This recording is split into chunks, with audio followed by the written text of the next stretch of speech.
Hello, church. So good to be with you online today or whenever you access this, but also with our Brentwood home church. And we've got some visitors here from Florida and from Alabama. They've come up to Tennessee where we're much cooler. It's probably a bit cooler, I'll give you that. But we're glad to have you up here today with us. If you're ever traveling through this area and you'd like to see the soundstage, if it's a Sunday, come worship with us. If it's not, get in touch, and probably one of us can give you a tour of the soundstage at least and say hello and get to meet you. We are starting a new series, but before we start a new series, I'm going to ask for something which I don't normally ask for, and that is prayers. Ask for prayers because our safe harbor has grown into a new area. If you remember, I was in Africa earlier this year, and came across some differences in our worship and such, visiting 2 or 3 churches a day with Epaphras Malale, our contact there and a good friend of mine. And he's been writing to me a lot since then. I've been talking to him a lot. We connect on WhatsApp via video as well as written messages, and have come to the conclusion that the school of ministry there, the minister training school, needs a whole new curriculum. That they need to be schooled in a different direction where it is focused on Jesus, not Jesus but focused on Jesus, and stripped of some of the traditions that they have held, which is maybe holding them back from a fuller, deeper spirituality. I'm writing the curriculum. I've never done that. 4 of the lessons already are there, and they're already using them. And these are not just being used by the students, but evidently some of the ministers, evangelists, and bishops, those are different things there, are looking to be retrained and to learn what we're doing and why we do it and focusing on Christ. So it's important that I write these at good speed because they're already using them. And on August 20th, ministers from Kenya are coming down to see the curriculum and then to take it back and start a school of ministry there. So our safe harbor keeps growing in ways we did not expect or plan. People love it. They say, tell me how you did all this. I said, nothing. We showed up with a tripod and an iPhone, and God took it from there. But I've never done this sort of work before. It's very labor intensive, and we have a lot of other things going on as well.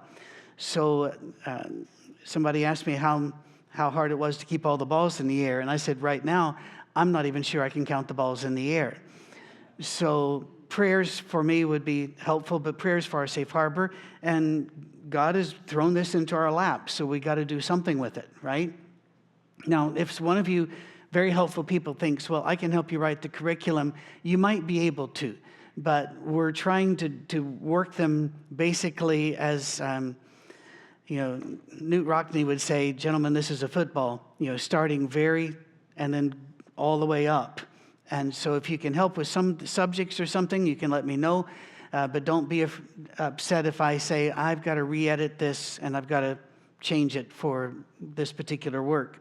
Thank you. Let's get to work. We're starting a new series, as we said, examining the fruits of the Spirit, the orchard of God's grace.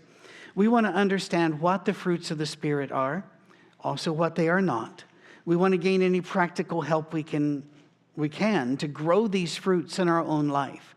Once again, as with the disciplines, we're not telling you that you do these things to be saved. We do these things because we are saved, and we want to reflect Christ more than we have. We want to get better. We're going to start with love. You might think we'd start with an easy one, but no, we're going to start with love. And as the rock group Foreigner said, I want to know what love is. I get a lot of my information from 60s, 70s, and 80s rock. We can even go farther. According to the 1955 movie Academy Award-winning song, love is a many splendored thing. Not sure how that helps me in any way. The rock group Nazareth said, and I quote, love hurts, love scars, love wounds and marks any heart not tough or strong enough. Not pleasant thought. The group Sweet said, love is like oxygen. You get too much and you get too high, not enough and you're going to die. This is not helpful so far. In fact, as a person that kind of collects and knows the lyrics and the stories behind the songs and such, it was hard for me not to spend an hour just going through what all the love is and isn't in all of these songs from the 1950s all the way up through the Everly Brothers and then all the way into the 90s when I stopped listening because it stopped being music. I'm an old guy. I'm allowed to say that. I can remember when my kids gave me my first little MP3 player, and they said it can hold, I don't know what they said, like 20,000 songs. And I said, I don't know 20,000 songs. And they said, but you could learn new songs. And I went, no. At this age, no. There comes an age when a man says, these are all the songs I need. It's the same age, by the way, that he walks into his closet and says, I will wear these the rest of my life. There's the switch that goes on. It doesn't get any better. According to Pat Benatar, love is a battlefield. And then the Jay Giles Band just succinctly said, in all of their wisdom, love stinks. Other songs tell us that love is in the air, love is blind, love is an open door, or love is all around. And don't forget that Huey Lewis in the News told us confidently that the power of love makes the world go round, which shows a shocking lack of knowledge of astronomy and physics. So let's not try to get our definition of love from popular music. Let's go to, how about Lao Tzu, the ancient Chinese philosopher, who was the first to say, love is a decision, not an emotion. It's very good, except he didn't say that. People said he said it, but it's not in any of his works at all. But it is found in the titles of and in the books written after his time. And here's one quote that at first glance seemed very helpful to me until I spotted the flaw. Listen, love is a choice, not a feeling. Feelings come and go. And if we choose to base our most important relationships on how we feel at any particular moment, we are in for a rough and rocky journey. We're good, we're tracking. Love is a verb, not a noun. Love is something we do, not something that happens to us. Well, there's good stuff in there, except that love is a noun too, and it does happen to you. It is not something that just we do. It is something which can ambush you. I found an unattributed quote that I thought was a little bit more helpful. Love is not a feeling. Love is a choice, a decision that we must commit ourselves to over and over again. Now, I like this quote. But sometimes love is or is defined by or experienced by feelings. A lot of this sounds very unemotional, mechanical, dark, depressive, not optimistic, maybe even pessimistic. Maya Angelou said, love is a virus. It can happen to anybody at any time. I like that. You never know when you're going to catch it. Those of us of a certain age, let's assume I'm not talking about myself, but others in the room, me too, can remember the newspaper columnist Ann Landers. Now, if you did not grow up with Dear Abby and Ann Landers, they were sisters that in different newspapers ran what we used to call agony aunt columns back in Britain. I don't know what they called them here, where you would write in, I'm having this problem, and they would tell you basically, shut up and behave, and they would straighten you out. But she wrote this, and I really like this one. Love is friendship that has caught fire. And by the way, if that's all she said, I would have liked that. And she it's all good. It's quiet understanding, mutual, confidence, sharing, and forgiving. It is loyalty through good times and bad times. It settles for less than perfection and makes allowances for human weaknesses. I think that's a good one. I can't pick at that one at all. I could quote on several experts on love who really know their stuff. I can think of Leo Buscaglia and all those that wrote about love in great detail. But I want to go back to the source of many of these ideas about love. And that's a book written in 1956 by Erich Fromm, F-R-O-M-M, called The Art of Loving. It is still in print today, and it is still worth reading. Here's one quote out of dozens I could share. Love is not a feeling. Love is a choice, a decision that we must commit ourselves to over and over again. When you collect all of these things, and you sit back and you reflect, love sounds great, terrible, mushy, hurtful, objective, dangerous, glorious, and probably 20 or 30 other adjectives that we could throw at the screen right now. Do we feel fully informed and fully educated about love yet? Me neither. And this is where we usually, in lessons in a church setting, run to 1 Corinthians 13. And we'll get there. We'll get there. But I want to look at the ending first. In 1 Corinthians 13:13, there remain three things: faith, hope, and love. And the greatest of these is love. Brentwood Church, home church, got it? I bet you guys did too. Okay. For love to be the most important, the greatest, greater than faith or hope, it must be powerful. And being powerful, then it places demands upon us. It requires more work, more faith, and perseverance to love than it does to have faith or to hope. Have you ever thought about it that way? The demands on us are faith, hope, and love. The greatest is love. And the word greatest there can mean the best. But in this context, it really means the biggest, the most important. We could even translate that the most difficult. It is more difficult to love than have faith or hope. Now, just think about this. For example, if you're struggling with this a little bit, which is harder to do? To hope in the salvation of Christ, to have faith that Jesus Christ is the Son of God, or to love your neighbor as yourself? What kind of neighbors you got? We have really good neighbors, but we've been places where it wasn't pleasant. And sometimes loving mankind is a little hard, isn't it? I love the great philosopher Linus in the Peanuts cartoons, who said, I love mankind. It's people I can't stand. It's individuals. It's hard to love certain people, and there's no need to point, certain people at certain time. It demands godliness, that we be like God, and that we love even without the warm feelings. We love intentionally. That brings me to one of my favorite quotes about love. Martin Luther King said, "Love is the only force capable of transforming an enemy into a friend." I love that.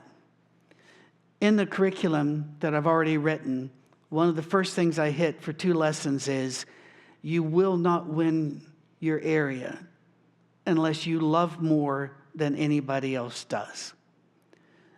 The churches that I visited in Tanzania, Dar es Salaam, were surrounded by Muslims. They make noise too. The Christians make noise.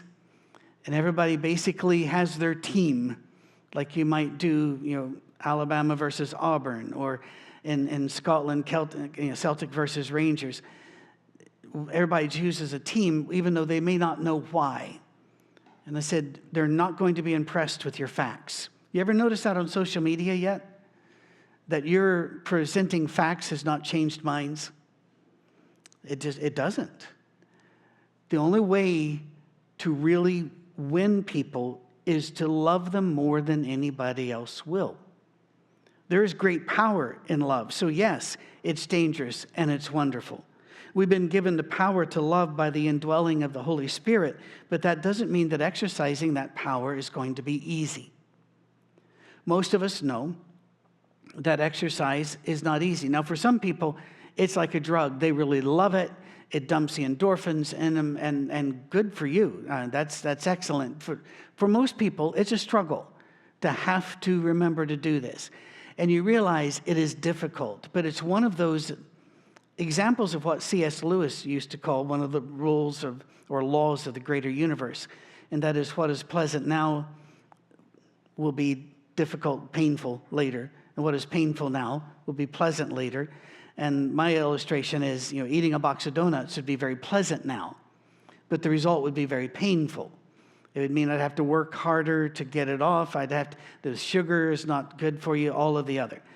To do the exercises is not pleasant for me. I get bored really quickly.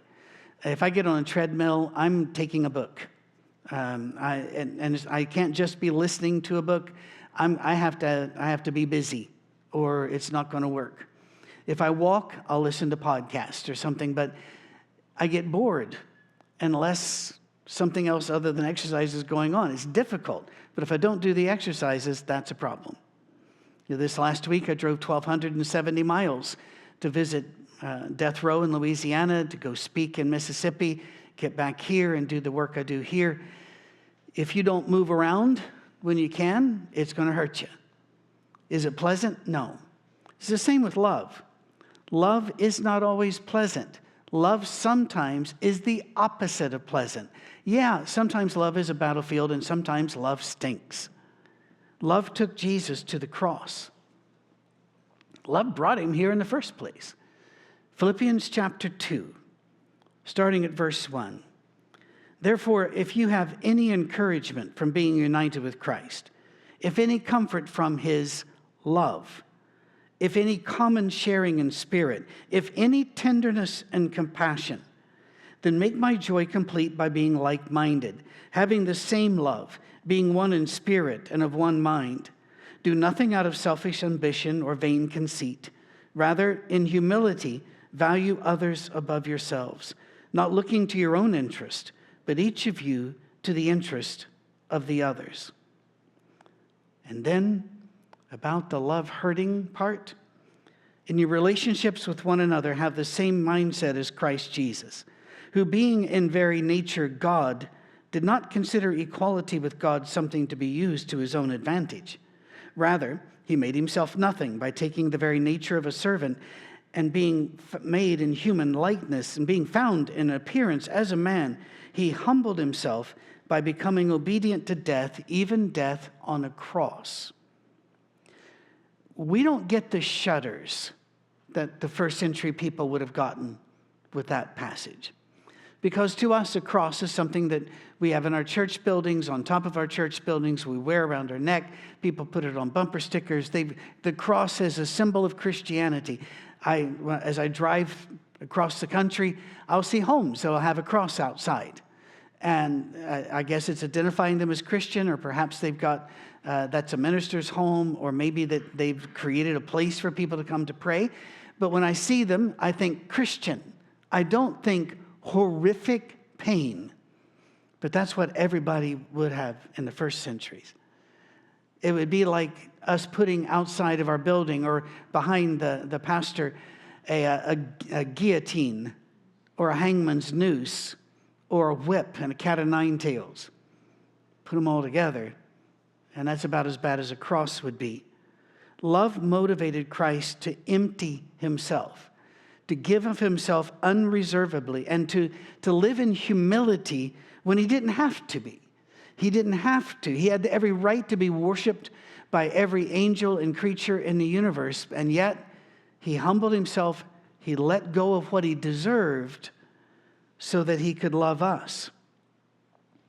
One of the longest one-subject discourses of the Apostle Paul starts in Romans chapter 14, verse 1, and goes through chapter 15, verse 7. And it's on how to live with each other when we disagree. We marry a dream, and we end up with a person. And that's one of the complications of marriage. And men and women come into marriage very differently. Men look at the bride and they're going, wow, this is a beautiful woman. We're going to get married. This is going to be great. We're going to sit on the couch, eat brownies. It's going to be a wonderful thing. The woman looks at the man and thinks, I think I can do something with him. And so there's this different. In fact, in fact, the churches are lined up that way. It's I'll alter him. It's all set up to where you can see that coming. And that clash of systems is not always pretty, and it can be very difficult. Again and again, we're told in Romans 14 and 15 to accept one another and bear with one another. Remember Philippians 2 and verse 3, always considering the other better than yourself. How hard is that? I always hear these verses and feel the test when I get off a plane. And you go to the place where the luggage evidently is supposed to slide down and you can be on your way. And everybody else crowds around the chute. And they're ready. And I'm thinking to myself, do I look for the good of others above my own, or do I want my own suitcase to come out first? By the way, I consistently fail that test. I do. When mine comes out, I don't go, I shall stand here. I shall wait for it. No, woohoo, and I jump in there and grab my case. It is hard to bear with others and consider others better than yourself. Are they better than you? Maybe. Maybe they are. Maybe not. So why consider them better? Shouldn't you judge whether they're better or not before you? No, because that's what love does. It requires us to use love as a noun and a verb, as something that does just happen to us, but also something that requires a great amount of sweat equity. Humility is part of the equation. Humility is part of every interaction. I used to use the illustration often, and I haven't used it in recent years, that being married has changed my living environment. There are a lot of positives, but then there are a lot of things that always puzzle me.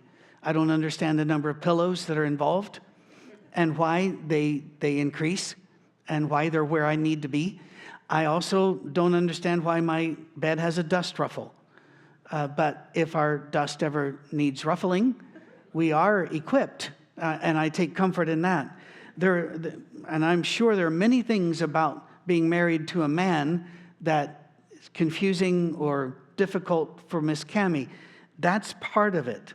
That's part of the difficulties that we face, and love is requiring you look upon the other as better and more important than you. And it's like a race or contest to outplease the other one. It sounds like it's a different subject, but it really isn't. Two big factions of the church had already formed before the book of Acts was even halfway written. In Acts 15, they come together approaching the elders of Jerusalem to look for a solution. Who is right? Is it us or is it there? They wanted a decision. They wanted a statement on doctrine that would show who was right and who was wrong. But what they got instead was a statement from God saying it doesn't want to make things harder than they have to be, and to leave and act like Christians. No decision on doctrine was made by God. In fact, the line says, it seems good to us and to the Holy Spirit not to make this harder than it needs to be.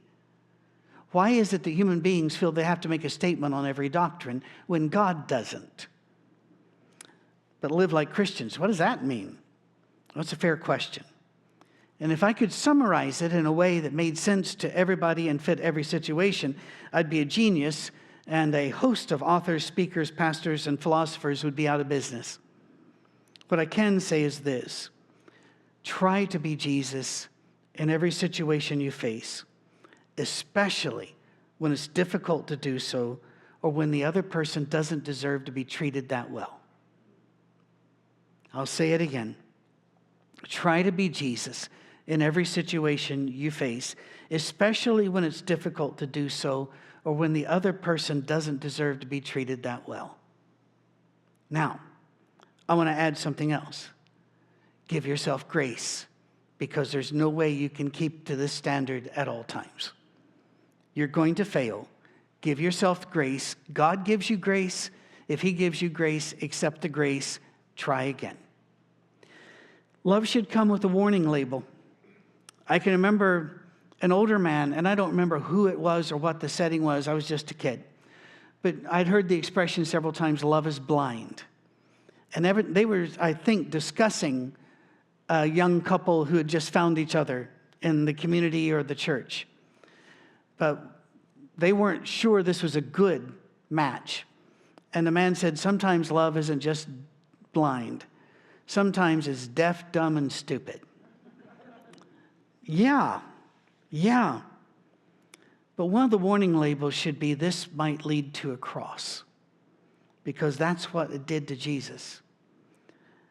You need to be okay with that. And you need to continue to use this product, this love, all the way to the cross and beyond it. In other words, the cross will not break your love, nor will it end it. That's a huge demand to put on anybody. And there's no way I could put it on you. We have to decide to place it upon ourselves if we can bear it. Because that seems to be the demand that God has asked us to take. I can't tell you what love looks like in every situation. Romans 12:28 gives me a lovely set of turn of phrase that helps me understand that God understands that we are limited. It says, if it is possible, and as much as it lies with you, live in peace with all men. I like the two qualifications there. Sometimes it's not possible. Somebody comes to the door wielding an axe, probably saying, listen, cup of tea, let's have a discussion. There's not a possibility. And there are some people who will not make it possible for you to live in love with them. And then, as much as it lies with you, everybody has their limit. Everybody has their breaking point. God understands when you hit yours. There are times where it may not be possible to live in peace with someone, but can you love them anyway? Yes, but that makes love a battlefield, and it does make it hurt. What would that love look like? Well, that depends upon you and upon the situation. So I cannot answer that for you. You have to answer it for you each time you're faced with the situation. You pray, you ask for the help of the Spirit, you practice the disciplines we've discussed over the last few months. You seek wisdom from the community, if possible, and if it doesn't compromise the confidence somehow, then you act in faith, in love, and hope that you've made the right decision. You're covered by grace now. You'll be covered by grace then. Do not be afraid. Fear not. Love the best you can with who you are and what you're faced with. Jesus told us that to follow him, we have to pick up our cross and follow him. Pick it up. We still do not understand the shuddering and the gasp and the how dare he say that. That would have been heard in the crowd when he said that. And it would have been. There would have been people who immediately would have left him. That guy's crazy. He's out of his brains. In Luke 9:23, he's even more specific. Pick up your cross daily and follow me. In other words, yeah, love is a decision. Love is a huge demand. No wonder Jesus said, love is what will mark us. They will know we belong to him because of our love, not because of the name on our church building, not because we have a church building, not because of our doctrine, not because of our perfection in worship, not because of any of those things, but rather our love, not even our personal purity, not even our ability to model Jesus Christ. None of those things will tell the world who we are. Only love will. And so, as I said, I'll come back to 1 Corinthians 13, starting at verse 4. Love is patient. Love is kind. It does not envy. It does not boast. It is not proud. It does not dishonor others. It is not self-seeking. It is not easily angered. It keeps no record of wrongs. Love does not delight in evil, but rejoices with the truth. It always protects, always trusts, always hopes, always perseveres. Love never fails. Can any of us live up to that standard? I would say no. But that's why it's there. so that we can keep reaching for it. I'll close with a personal illustration that doesn't quite match. I've got grandsons that are into sports. Therefore, I go watch sports things. One of them has been since he was hatched, fascinated by basketball. And endless times, he'll be on 2 teams playing 4 different games a day on a Saturday. I can remember one particular Saturday, tournaments, 4 different tournaments on 2 different teams. You know, he was all day long. I was turned to my daughter, his mom, and said, I bet he's going to sleep well when he gets home. And she goes, no. He'll go out in the backyard and practice shooting hoops. I was going, what? And I've watched him as the light fades and it's dark, trying to dunk the ball, trying to reach that, and falling well short. Guess who can dunk the ball now? Not me, no. We have a sudden opening in one of our tech departments if you'd like to apply. Please. Anyway, he can do it now. And yes, he's grown taller. And yes, he's 6'4", but most 6'4" people can't dunk a basketball. Now, love would be like a 15-foot high hoop. You're never going to be able to that always nail it. There'll be days, but we keep trying. Because only 3 things remain: faith, hope, and love. And once again, church, the greatest of these is love. Next week, we're going to talk about 2 fruits of the Spirit that aren't in the list: compassion and generosity. Because we'll have a special guest with us next week. There will be some special guests during this series. And I hope you really enjoy getting to hear their voices, their stories, and what we can learn about God's orchard of grace by listening and conversing with each other. Until then, God bless you, and we'll move on to the rest of our worship.